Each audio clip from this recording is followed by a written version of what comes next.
Bismillahirrahmanirrahim. Assalamualaikum warahmatullahi taala wabarakatuh. Waalaikumsalam. Alhamdulillahirabbil alamin wa bihi nasta'inu ala umuri dunya waddin. Wassalatu wassalamu ala asyrofil anbiya'i wal mursalin sayyidina Muhammadin wa ala alihi wa sahbihi ajmain. Amma ba'du. Pertama-tama yang paling utama, marilah kita senantiasa panjatkan puja-puji berserta syukur kehadirat Allah Subhanahu wa taala, yang mana alhamdulillah kita semua masih senantiasa diberikan kesehatan oleh Allah Subhanahu wa taala, sehingga kita semua bisa berkumpul dan tentunya kita semua senantiasa diberikan kesehatan oleh Allah Subhanahu wa taala untuk menjalankan kehidupan di dunia ini. Mudah-mudahan kita semua senantiasa berada dalam lindungan dan ridho dari Allah Subhanahu wa taala. Amin ya Allah ya rabbal alamin. Tidak lupa salawat beserta salam marilah kita senantiasa curah limpahkan kepada junjungan kita, yakni Habibana wa Nabiyana wa Rasulana kanjeng Nabi Muhammad sallallahu alaihi wasallam. Tidak lupa kepada keluarganya, kepada sahabatnya, kepada tabiin-tabiatnya. Mudah-mudahan syafaat dan pertolongannya sampai kepada kita selaku umatnya. Amin ya Allah ya rabbal alamin. Alhamdulillah, pada kesempatan kali ini senang sekali kita semua bisa bertemu kembali di channel Ngobrol Inspirasi, yaitu di channel Podcast Pemuda Berdaya, Daya Bersama Sama Berdaya. Dan alhamdulillah pada kesempatan kali ini saya sudah ditemani oleh narasumber kita yang sangat luar biasa. Beliau merupakan salah seorang pakar yang ahli di bidang ruqyah syar'iyyah dan juga seorang pakar yang ahli di bidang sejarah. Maka dari itu, tema kajian atau tema podcast kita pada kesempatan kali ini kita akan menggali lebih dalam tentang apa itu ruqyah syar'iyyah. Untuk lebih lanjutnya, mari kita berkenalan dulu mungkin dengan narasumber kita yang sangat luar biasa ini. Oke, silakan. Baik, bismillahirrahmanirrahim. Assalamualaikum warahmatullahi wabarakatuh. Waalaikumsalam warahmatullahi wabarakatuh. Oh, Masya Allah. Jazakumullah atas waktunya ya. Nama saya Ikhlas Noval Marjan ya. Alhamdulillah saya sudah menggeluti dunia pergaiban mungkin ya. Dunia pergaiban itu sekitar, kalau secara di awal dibentuknya sebuah lembaga ruqyah yang kami berbuat itu dari 2021. Tapi kalau dalam sepak terjangnya itu kurang lebih dari sekitar usia SMP mungkin ya. Itu saya sudah mulai belajar dan langsung terjun ke lapangan. Nah, saya juga mendirikan lembaga ruqyah, namanya Lembaga Ruqyah Syar'iyyah Darussalam yang berpusat di Cianjur, dan kami mendirikannya itu pada awal-awal khususnya bersama rekan saya yang sekarang lagi berkuliah di Timur Tengah, khususnya di Mekah Al-Mukarramah, Kang Ustaz Sarobian Nugraha rahimahullah, yang semoga Allah senantiasa merahmati beliau gitu. Dan insya Allah sanad ruqyah beliau itu langsung dari Syekh Faid Abu Salam Bali gitu. Jadi kita sama-sama berkolaborasi dengan satu visi. Visinya yang pertama adalah dakwah, menciarkan Islam dengan salah satu metode yang Rasulullah ajarkan, yaitu ruqyah. Kemudian yang kedua, ingin mencerdaskan umat Islam bangsa Indonesia khususnya agar senantiasa kembali kepada fitrah sebagai hamba Allah. Kemudian yang kedua, tidak ditipu ataupun tertipu oleh oknum-oknum yang sering mengatasnamakan, khususnya mengatasnamakan pengobatan, tapi ya imbasnya malah terkena sihir lebih dalam ataupun biaya yang malah melonjak gitu. Dan juga ingin mensyiarkan Islam bahwa fungsi Al-Quran itu bisa juga digunakan sebagai penawar gitu, khususnya gitu, insyaallah gitu. Nah itu sih mungkin barangkali ya untuk perkenalan ya.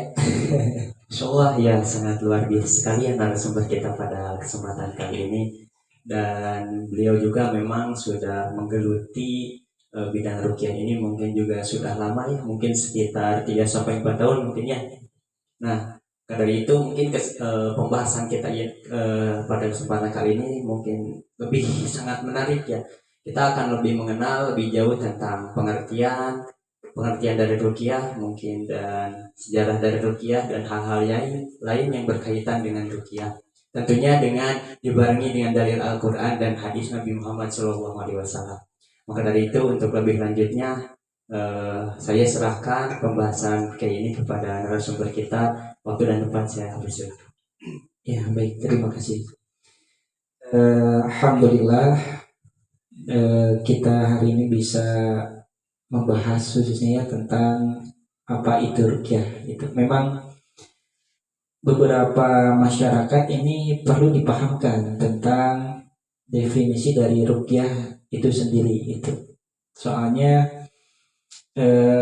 ini bisa dibilang hal-hal yang ini terjadi di masyarakat, tapi masyarakat itu tidak mengenal dan tidak mengerti tentang bagaimana tipu daya sihir, bagaimana syaitan dari kalangan jin dan manusia bekerja, kemudian bagaimana cara membentengi dirinya agar senantiasa Allah terus melindungi gitu. Nah, mari kita awali dengan Quran surah Al-Isra ayat 82 di mana Allah berfirman seperti ini. A'udzu billahi minasyaitonir rajim. Bismillahirrahmanirrahim. Wa nunazzilu minal Qur'ani ma huwa shifaa'un wa rahmatul lil mu'minin wa la yajidu dzalimina illa khasyara.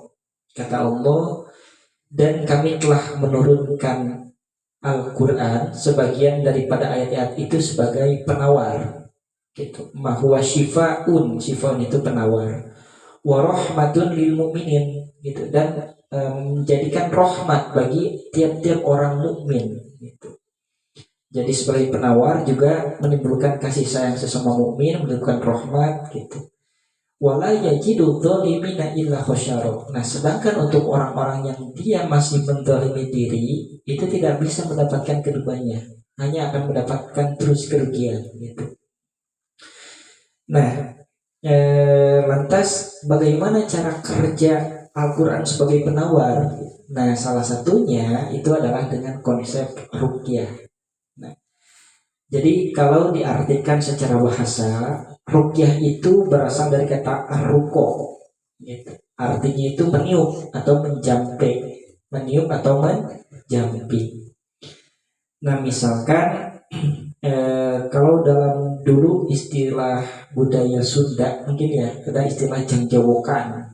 Nah, istilah jangjawokan itu bisa digunakan buat apa aja. Contoh kasus misalkan ketika anak itu terjatuh, kemudian dijampe itu dengan jangjawokan, jampe-jampe harupat kira-kira harupat fuah. Nah, secara definisi bahasa itu maksudnya sebagai ruqyah. Ataupun misalkan seseorang yang ingin memiliki karisma dan keberanian, itu kalau dalam konsep jangjawokan itu kan kayak gini biasanya. Pursipuh pangoruh pengarasa pengariksa dikerseng Gusti Allah Ta'ala sima aing sima mau sima kula sima jama dekuk aing segedungun dekuk kasarasa tur tanah fuah kena gitu. Nah, udah mah ada jampe, kemudian ada meniup, itu juga secara definisi masuknya ruqyah.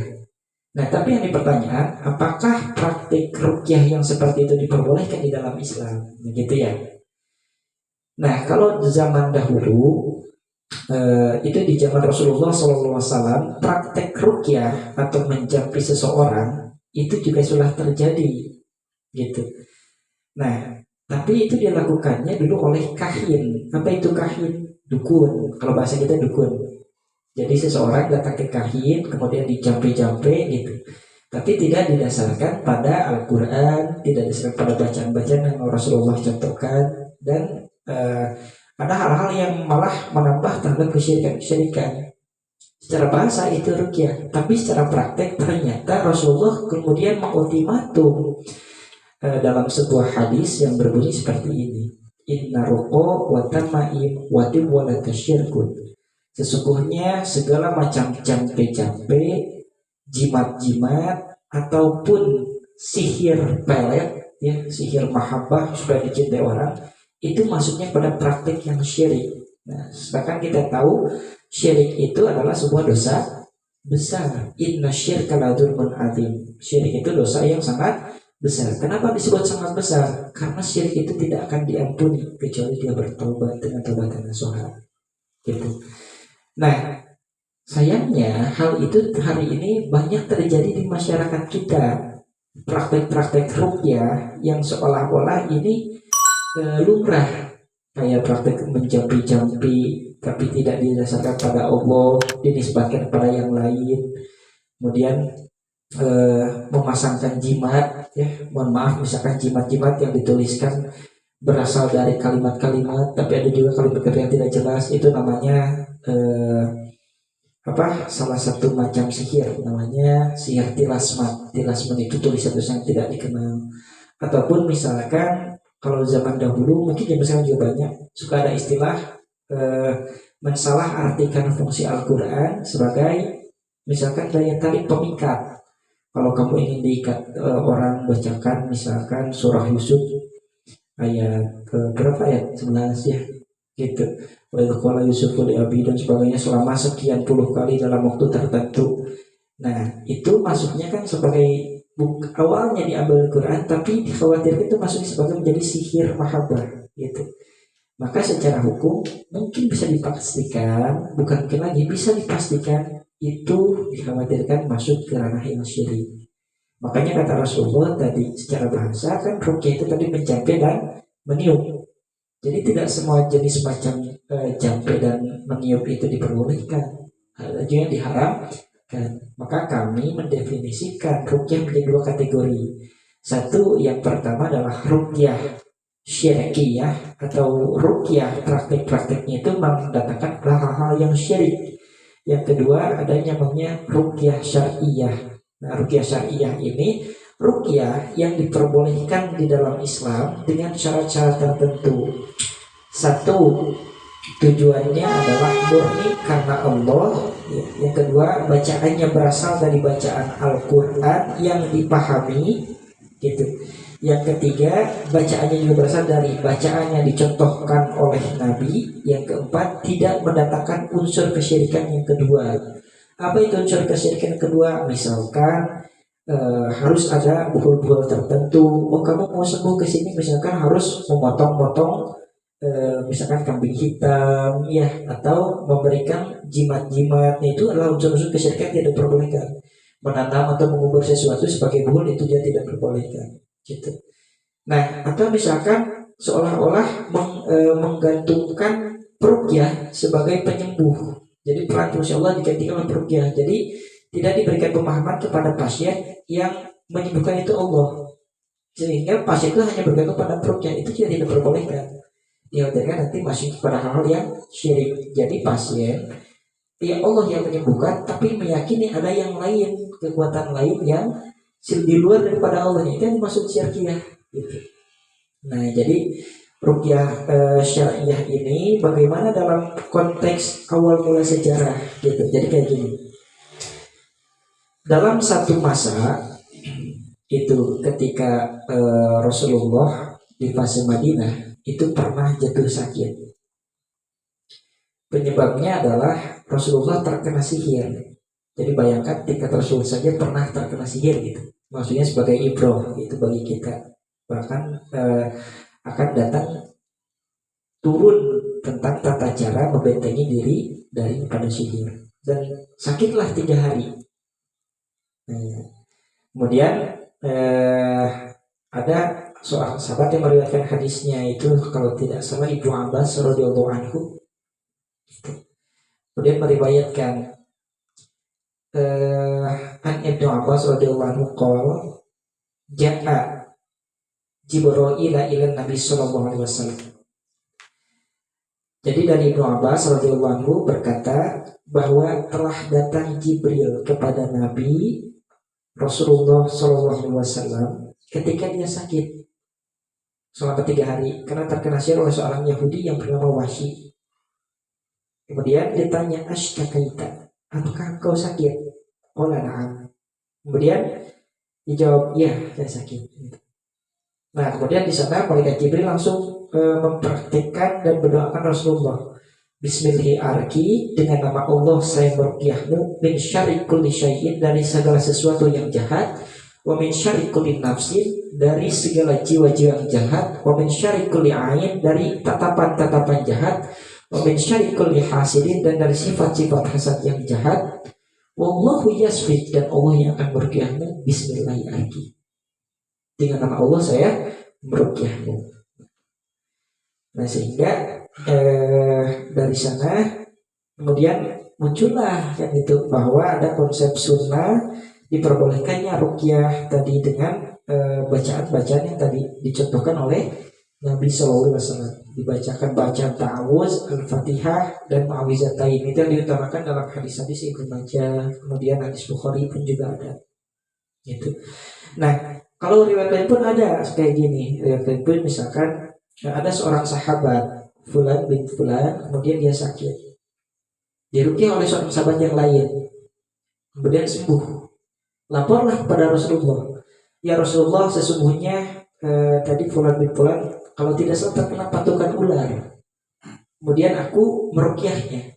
Tunjukkan kepada bagaimana cara kau meruqyah, kata Rasulullah.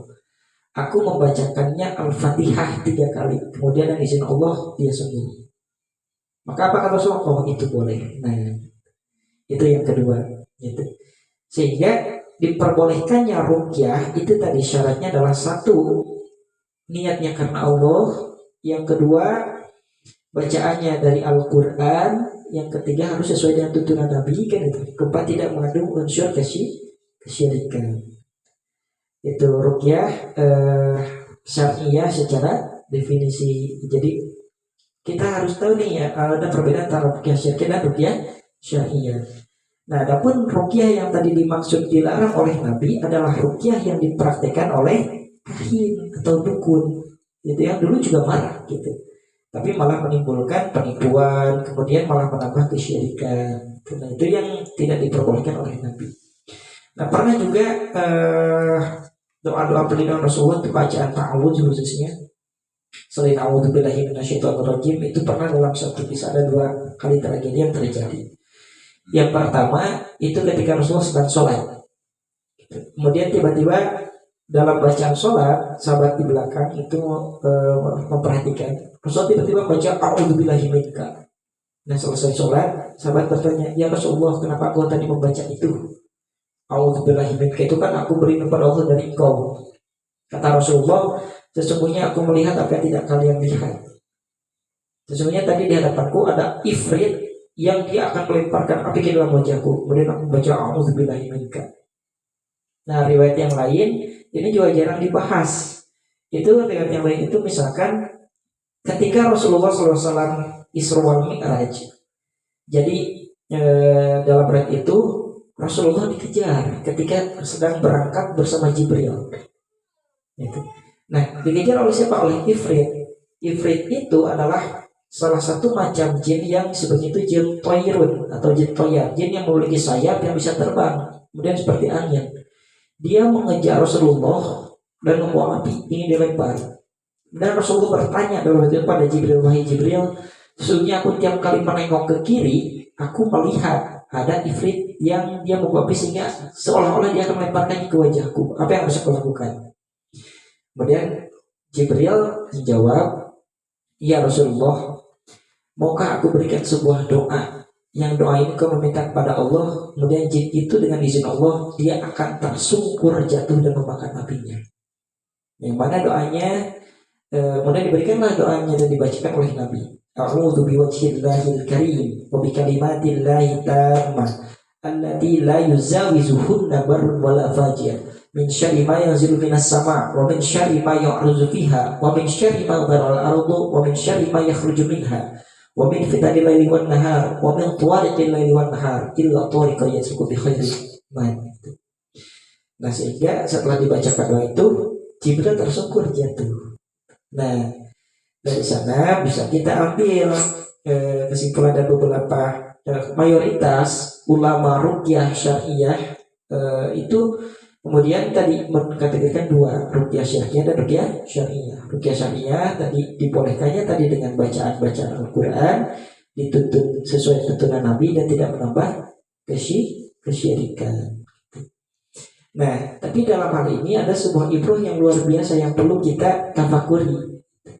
Bagaimana Al-Quran berfungsi sebagai penawar, juga berfungsi juga sebagai bacaan-bacaan untuk meminta doa perlindungan kepada Allah. Maka kalau di dalam hadis-hadis Ibnu Majah tentang bagaimana Rasulullah meminta perlindungan kepada Allah itu dengan bacaan ta'awuz, al-fatihah, dan membaca mu'awizatain. Itu ayat yang pokok untuk meruqyah gitu.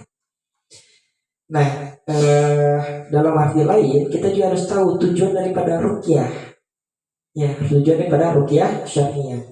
Jadi bukan hanya sebatas mengusir setan ataupun jin dari diri seseorang ataupun suatu tempat, bukan itu. Tujuan utama daripada adanya ruqyah itu adalah satu, mengembalikan manusia kepada fitrahnya. Apa fitrahnya? Fitrullah fataran nas 'alaiha la tabdila li khalqillah. Fitrah manusia pada dasarnya adalah faqim wajhaka lidin hanifah, untuk senantiasa menghadapkan wajah di dalam Islam, artinya mengabdikan diri kepada Allah secara utuh.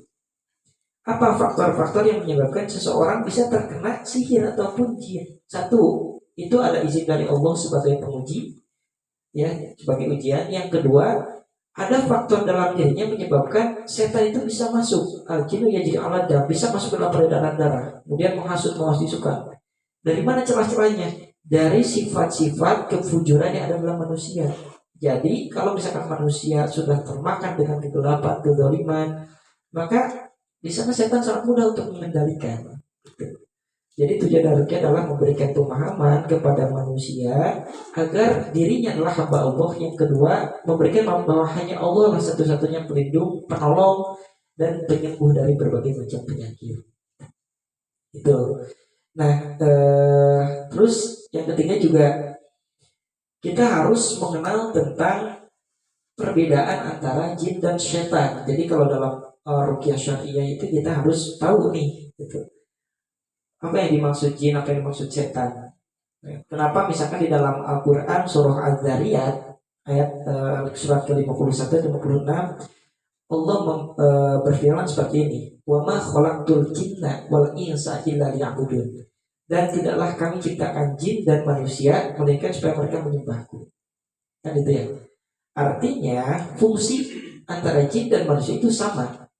Satu, makhluk Allah. Yang kedua, bertugas untuk hanya senantiasa mengabdi kepada Allah. Jadi dalam arti tidak semua jin menjadi setan, kan gitu.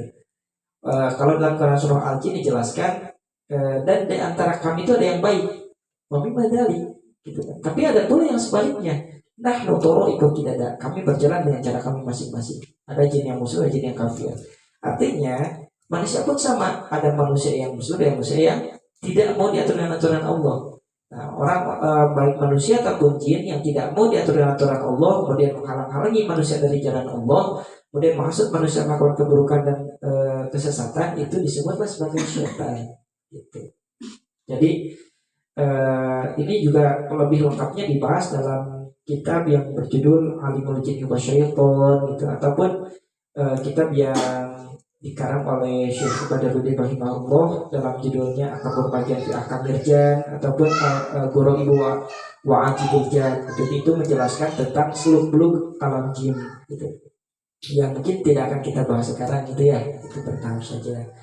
Nah, itu pada intinya kenapa harus tahu? Karena satu poinnya adalah setan itu asyaitonu ya'murukum bisu, akan menyuruh manusia mengerjakan keburukan, wal fahsya, dan perbuatan yang keji, wa an taqulu 'ala Allahi ma la ta'lamun, dan mengatakan sesuatu tentang Allah tentang apa yang mereka tidak ketahui. Jadi membuat tipu daya lingkungan. Nah, kemudian mereka bisa bekerja sama dengan para kahin atau penyihir. Kenapa para kahin dan penyihir bisa bekerja sama? Itu di dalam tafsir Ibnu Katsir Quran surah Al-Jin, gitu kan, ayat berapa? Ayat 6, gitu kan. Allah berfirman, wa annahu kana rijalun minal insi ya'udzuuna birijalin minal jinni fazaduhum rahaqa. Dan semuanya kami mendapati banyak dari kalangan manusia yang mereka bersekutu. Ya'udzu itu bersekutu, meminta perlindungan, minta pertolongan dengan laki-laki dari kalangan jin, seolah-olah kayak membantu. Fazaduhum rahaqa, padahal mereka itu malah menambah kesesatan, gitu. Jadi satu, karena setan itu kan mereka tujuannya satu, menambah kesesatan, menjauhkan manusia dari jalan Allah, gitu. Innahu lakum aduwwun mubin, musuh yang nyata bagi kita adalah setan, gitu. Khususnya dari kalangan jin dan manusia. Nah, dalam ranah ruqyah ini mungkin lebih dikenal oleh masyarakat umum karena hal yang metafisik atau hal yang goib, gitu.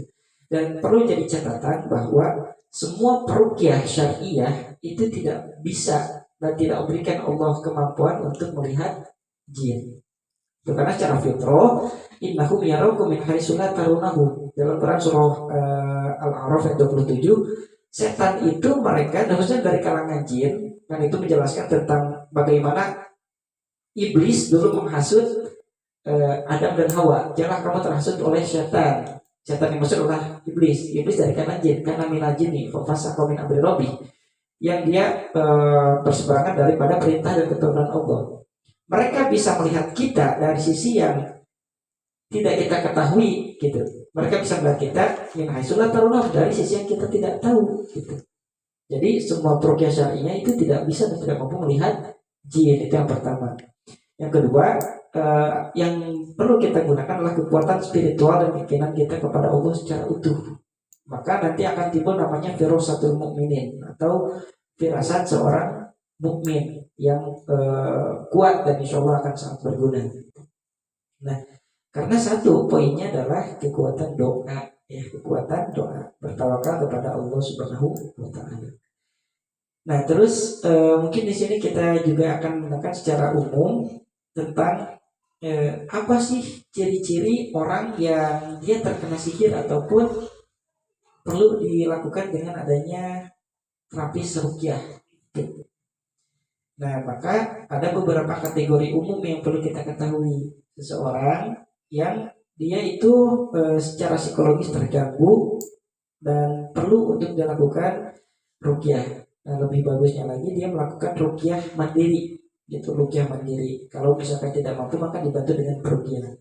Satu, dia misalnya punya was-was, gitu, ragu dalam melakukan sesuatu, lupa rakaat, lupa terhadap wudu, gitu ya, lupa wudu, gitu. Kemudian was-was karena ada yang namanya setan khonzab. Setan khonzab itu dia akan menyebabkan sebagai menghasut dalam sholat, mengganggu sholat, kemudian menyebabkan was-was. Kemudian tipikal jinnya itu jin toyar. Dia masuknya itu tipe angin masuk ke dalam tubuh manusia seolah-olah kayak masuk angin, kemudian menimbulkan was-was, pundak terasa berat dan sebagainya, gitu. Kemudian yang kedua, emosi tidak stabil, mudah marah, mudah capek, hyperthinking, gitu. Maksudnya overthinking, gitu ya. Kemudian yang ketiga, Victor itu pikiran kotor. Jadi dalam benak dan pikirnya itu senantiasa mikiran hal-hal yang tidak diperbolehkan, gitu. Itu ada namanya setan al-a'war. Al-a'war itu setan yang dia menghasut khususnya agar manusia berbuat perbuatan-perbuatan keji yang tidak diperbolehkan oleh Allah. Terus selanjutnya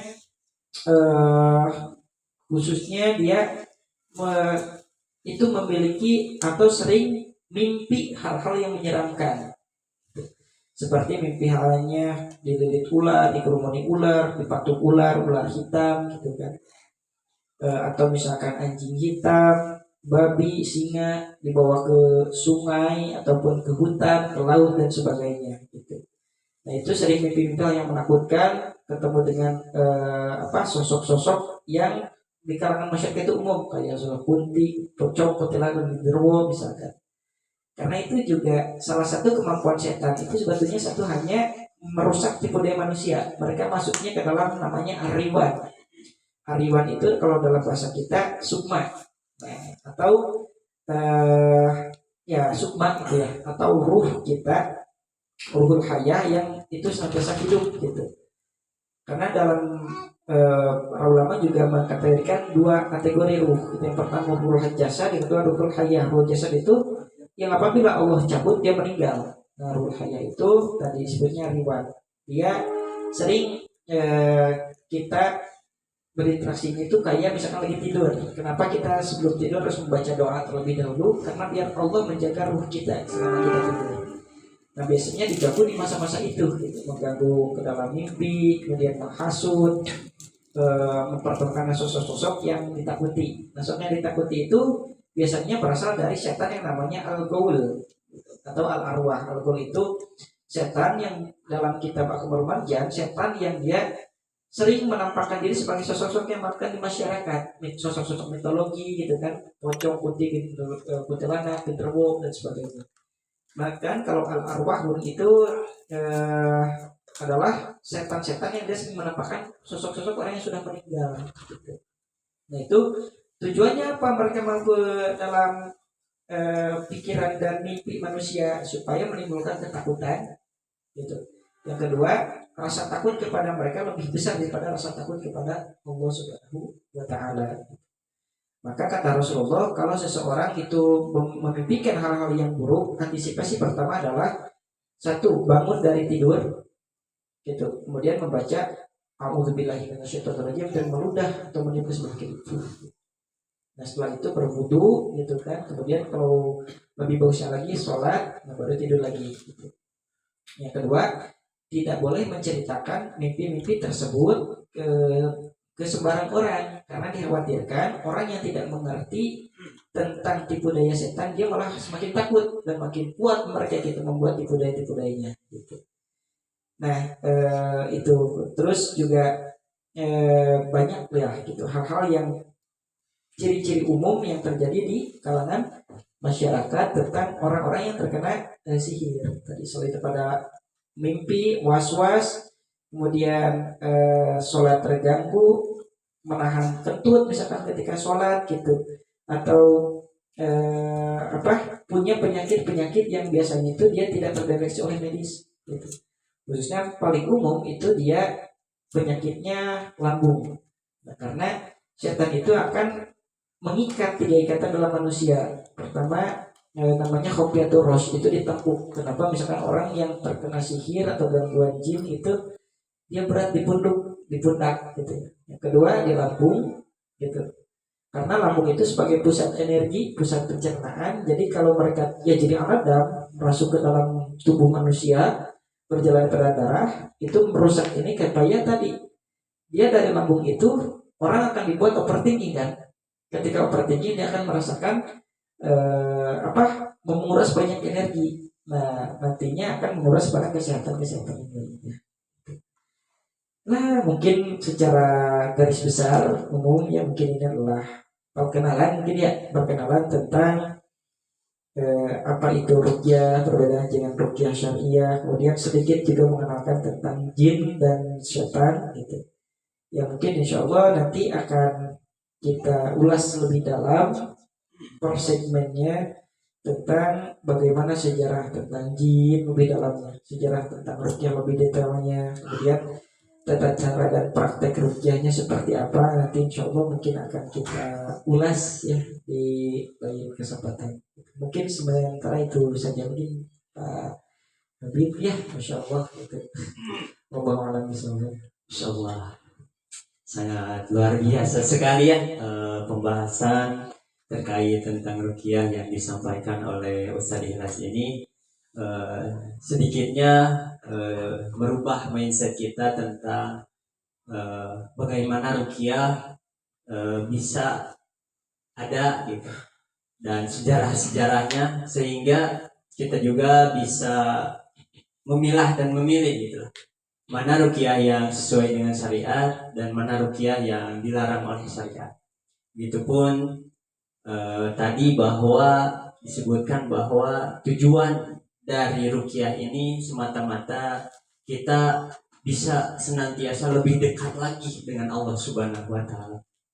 Dan mungkin untuk segmen pada kesempatan podcast kali ini mungkin dicukupkan sekian.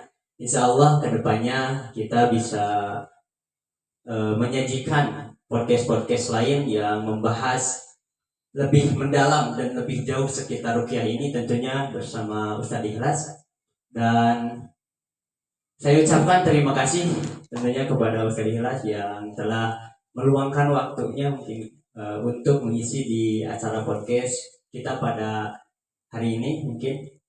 Dan cukup sekian pertemuan kita pada podcast kita pada kali ini, ditutup dengan doa. Allahumma inna na'udzubika minasyaiton wa na'udzubika rabbi ayahdurun. Allahumma inna na'udzubika minasyaiton wa na'udzubika rabbi ayahdurun. Allahumma inna na'udzubika minasyaiton wa na'udzubika rabbi ayahdurun. Rabbana atina fid dunya hasanah wa fil akhirati hasanah wa qina adzabannar. Akhirul kalam. Wassalamualaikum warahmatullahi taala wabarakatuh.